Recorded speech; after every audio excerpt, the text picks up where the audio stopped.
If he knows not grief, how shall he find grief's cure? It is kind of so obvious. You had to know grief. You had to experience grief.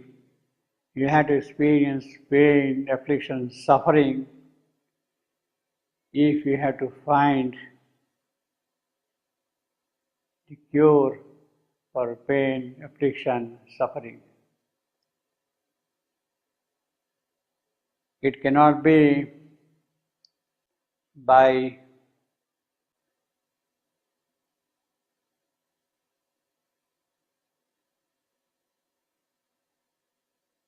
somebody else's experience. One has to undergo that experience, that suffering. That is what Christ's crucifixion means. That is the great suffering.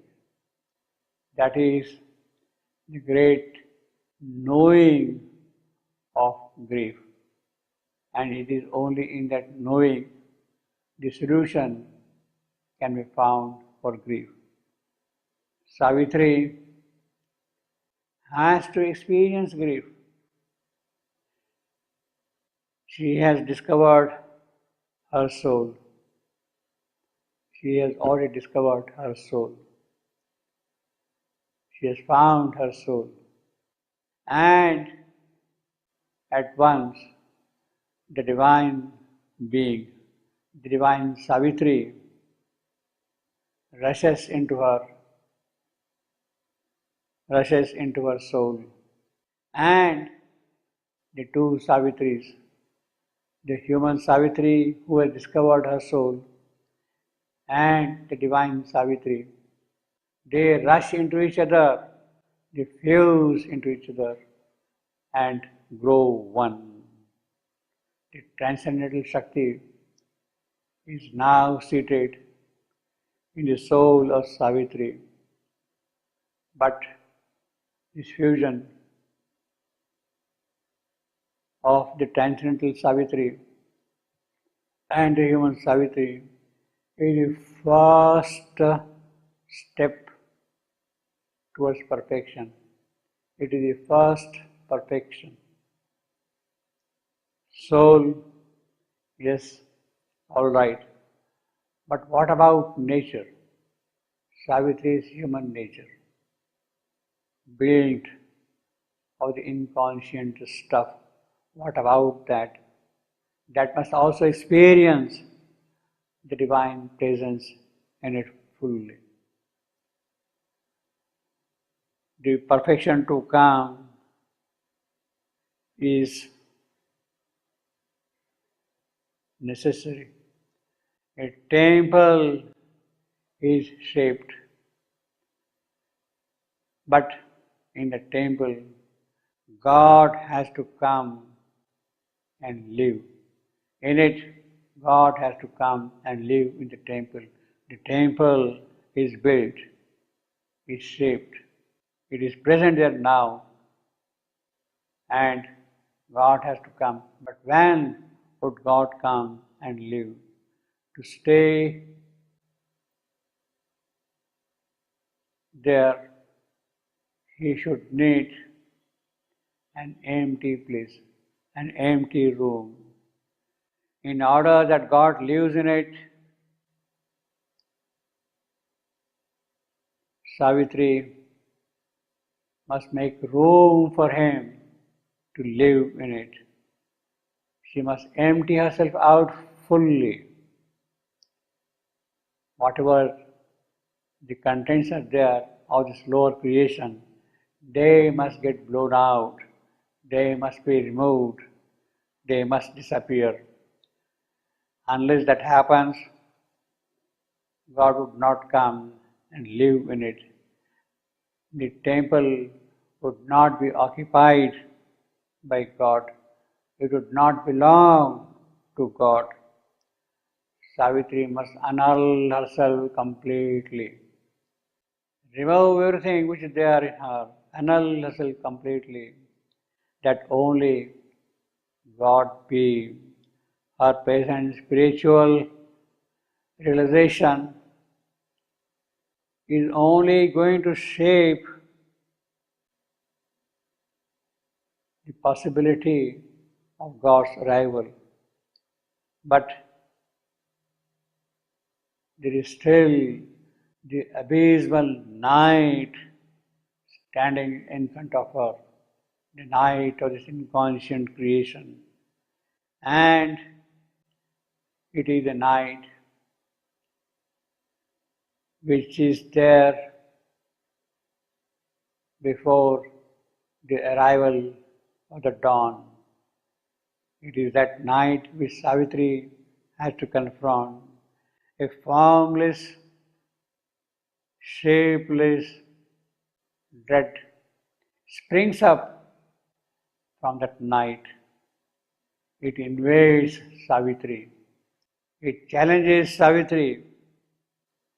It is the black infinity which is standing in front of Savitri and dismissing all the claims of Savitri that God would come and live in this temple, in this house of matter. God would come and live in this house of matter. That is Savitri's claim.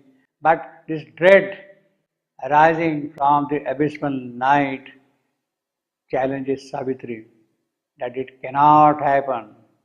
It is impossible. The two cannot live together. It is only the blank, eternal, who is true. It is He alone, the blank, eternal, who can stay here. And Savitri, therefore, must dismiss from her mind any notion of God coming here and living in this temple. She must dismiss that. It will not happen. That is the dread Savitri is facing. Savitri is confronting the dread now. A shadow of the negating absolute. It is the dread shadow of the negating absolute who is challenging Savitri. That Savitri's idea of God living in the house of matter is an absurdity, is a contradiction, is incompatible with the nature of things. But in response to this suggestion from the dread Savitri receives, Savitri hears a greater voice. She is told to conceal her spiritual gains, not to reveal them to the enemy. The gains she must protect. She must fear not to be nothing. Savitri should not fear to be nothing. Whatever she is doing, she is not doing for herself. She has no need to do anything for herself. She is doing for the soul of man, for the soul of the earth. His soul, man's soul, is her main concern, her chief concern. And in order that the soul of man, the soul of the earth, receives the boons of God, Savitri must prepare herself that God would come and stay in the new house she has built for him. She must empty herself fully. She must become God's void, shunya, nothing, nothing, nothing, zero. She must annul herself that only God be. She must share the pain of the world's pain. She must share the agony of the world. She must know grief. She must know suffering. She must know pain. She must know the suffering which mortal creature experiences. If she would not experience grief, she would not be in a position to find a cure for grief. She must experience grief. She must experience suffering. She must experience pain. If she knows not grief, how shall she find grief's cure? But in order that that happens, she must first annul herself fully, be God's void, and in that God's void alone would come God to live in her. It is that intensity of grief which must lead her towards this realization of her total annulment for God to be.